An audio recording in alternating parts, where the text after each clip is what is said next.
Good morning, guys. Welcome to your State of the Market. This week, we're changing it up a little bit as it is our last State of the Market for the year. So we are bringing to you a little bit more of an in-depth look at what 22 looked like.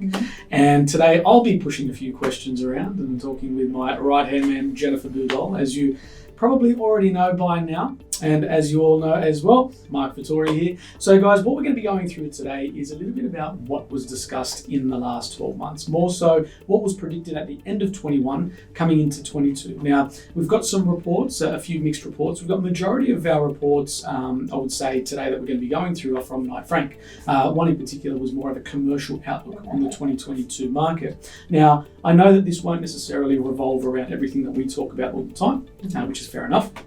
But more importantly, what we are here to do is find out what we did see happen and what we didn't see happen. Okay, and some interesting ones here to go through as well, guys. So we're going to go through them anyway. I'm going to go through not all of them today, but just a handful that I've found previously and did make some posts online about as well. So Jennifer, in the last 2022 outlook, we had discussions in the commercial sector, of course, about negative interest rates, higher demand for office use, so on and so forth. One thing in particular was something here noted by Knight Frank, and again, certainly no stab at Knight Frank, if anything, more supportive, if anything.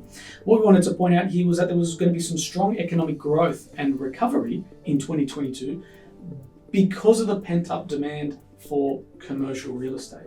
Now, in your experience and understanding of client portfolio management, have you seen some of that demand for commercial assets, or is it still much the same as last year? Yeah, I actually have seen some, increase in demand for commercial real estate, and there is some, still demand for it this month, even though it's December.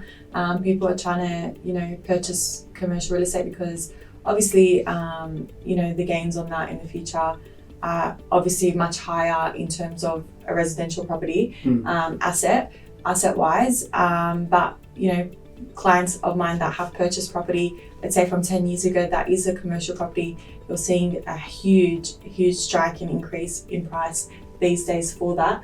But that's one that's increased this year for sure. I think so. I think, and as well, the demand for commercial assets. I think we can see that if we're looking around, let's say Sydney as an example, most of the time, or let's say 8 times out of 10, the only place we can really be purchasing or renting new commercial premises, usually out west or further out west, right? So if we do come across, let's say, something that's closer to the city, closer to the airport, those type of areas, those commercial, industrial / assets are probably seeing a lot of strong demand for them right now. Absolutely. There is also residential assets that are trying to be rezoned into commercial.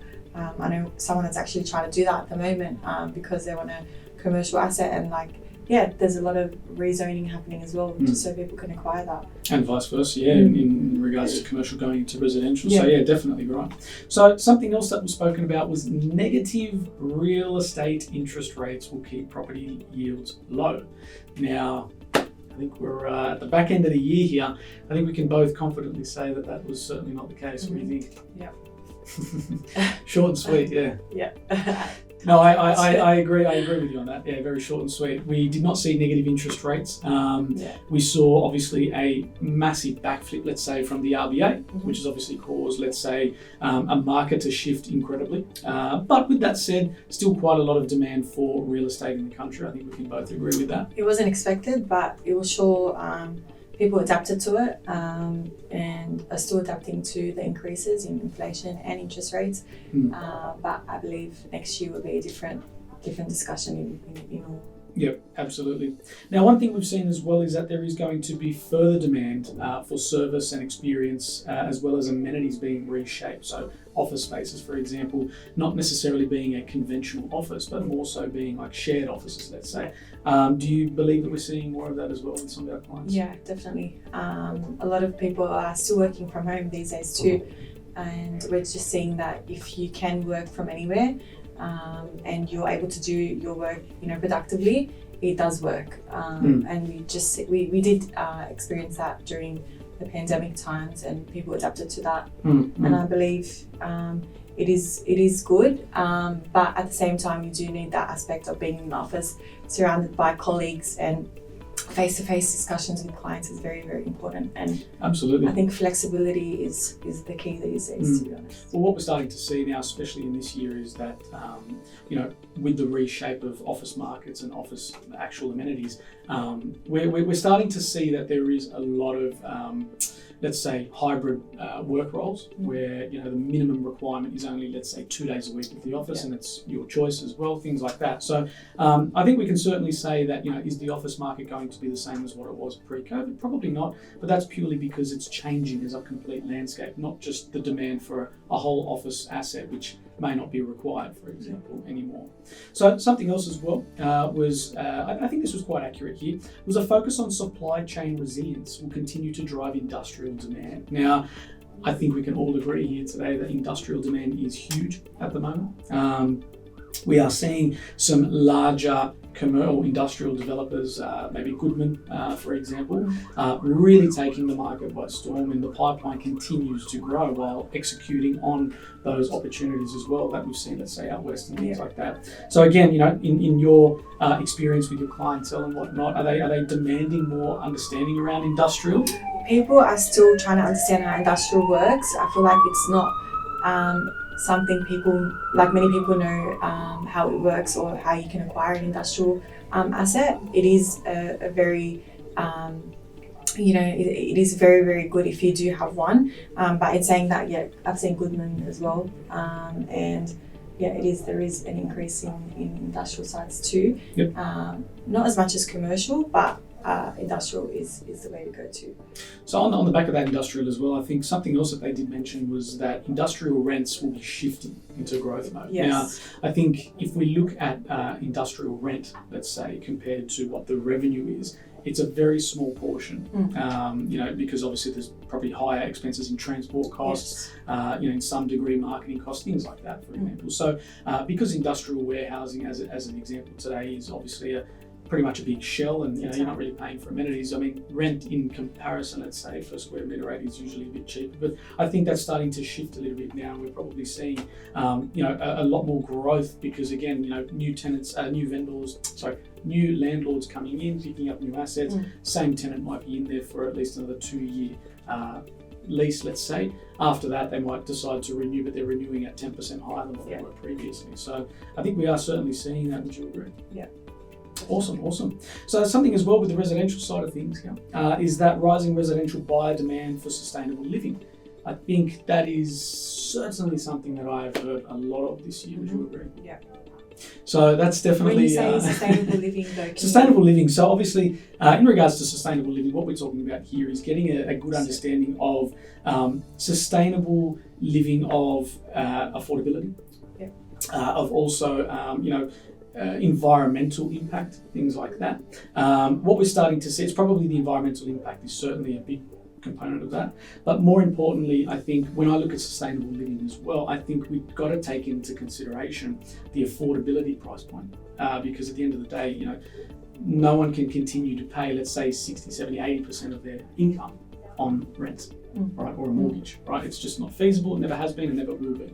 But sustainable, obviously, from an environmental perspective, as well as obviously, let's say, a financial perspective. Would you say that you've certainly seen a lot more push on that this year? Yes, I have. And on top of that, there are a lot of people renting more these days to live in a house that's actually sustainable, a house that's that has like energy as well. Like, for example, solar panels are. I've been seeing that a lot lately. A lot of installation, A lot of installation, yes. And as you know, there are a lot of buildings going up with green 5-star rating, green star energy 5-star rating. And there are a lot of properties, residential as well, that are going into that aspect of sustainable living. Well, I think there's also been a big push on, I'm going to use Tesla as an example, but let's say electric vehicles, right? So, I think it's coming naturally with implementing our everyday living. Solar panels is definitely a good one. There's certainly a lot more people that are installing them now. With the cost of living going up, I think it's more than just, the environmental impact. It's literally the fact that we need to be more diligent now on how we're outlaying our expenses every single month, because you might not be used to it today and it might not impact you too much, and you might spend that extra $50, $100 on electricity bill per quarter, let's say, for example. But that starts to compound along with the increase of vegetables and meat and things like that, fuel costs, things like that. So we're probably seeing that sustainable living is definitely something that's been hit on the head as a projection for 2022. Do we see more of that in 23, you think? Yeah, I definitely agree with that. There would be a lot of sustainable living in 2023. And if it works for someone and they're going to save $5 a month, I believe they're going to do it. Probably needs to save a bit more than $5, but I agree. Absolutely. Absolutely. For argument's sake. But in saying that, if it works for you and you need to do it, you should do it. Definitely. No, I completely 100% agree with that as well. So 2023, I think we're certainly going to see a lot more of that. And again, a lot of, impact change as well through real estate. So one other thing as well that I wanted to point out, guys, and what we kind of looked at as a projection for 2022, according to the commercial outlook report from Knight Frank, was that investors rotating into build to rent other specialist sectors, through build to core strategies. So taking it back a step here, build to rent, huge in this market. I think in 2022 we saw some enormous acquisitions going on, even in Parramatta alone here. One I spoke of earlier this year was Tim Gurner taking the acquisition of PCYC in Parramatta, which was purely for that as a JV with Qualitas. And what we saw there was an acquisition for a build to rent 30, 40, 50-story tower to go there as well, which is obviously literally right next door to the new university there, in Western Sydney University. So, I think build to rent, Jen, you could probably agree with me here as well, like we're going to see that wave of tourists, that wave of students coming into the country, not just for Sydney CBD or even Melbourne CBD, but let's say surrounding CBDs, and I'm going to use Parramatta as an example here. We're probably going to see a lot more of that. Would you agree that more buildings go up for build to rent? Definitely. I was just going to say if you can elaborate on build to rent and how it works. Of course, yeah, definitely. So very simple, guys. Build to rent is building a property to rent it out as a developer. So usually what we've seen in the last, let's say 5-6 years, is obviously building a development site and selling off the properties, whether it be off the plan or selling them after completion. But a lot of wholesale investors are coming into the country, and not wanting to not sell in a lower market, but hold on to the asset for a shorter period of time and create more of a yield for their investors. Exactly. I believe that will keep on going in 2023, not just with residential, but with obviously commercial assets. And if developers are able to hold on to a block and rent it out, they will, and it is more attractive in terms of if it's feasible, it will work for them, and it should be done. I think so too. I think there's going to be a lot more funds joining developers in that similar sense, where they are going to go out and look for a good site, take advantage of it, whether it be in the commercial sector or the residential sector. I certainly think we are going to see a lot more build and hold strategies, let's say, from investors in that regard. Now, Jen, we're moving into 2023. What do we think is going to happen? Now, I'm not asking for a full spiel today, but your top 2 tips on what you think is going to be something to keep an eye out for in the new year of real estate investing, whether it be commercial, residential, industrial, you name it. I think that property will stay steady up until May in 2023. If someone is looking to purchase a property and it's your first home, I believe it's achievable, and then it will start to slowly increase after that. Interest rates, don't think they'll go up as much. It will stay, I believe it will just reach about maybe maximum of 3.5%, and that's RBA we're talking. That's what I think. I think it will be an okay year for people to more get of a steady into the type of year. Yeah. Okay.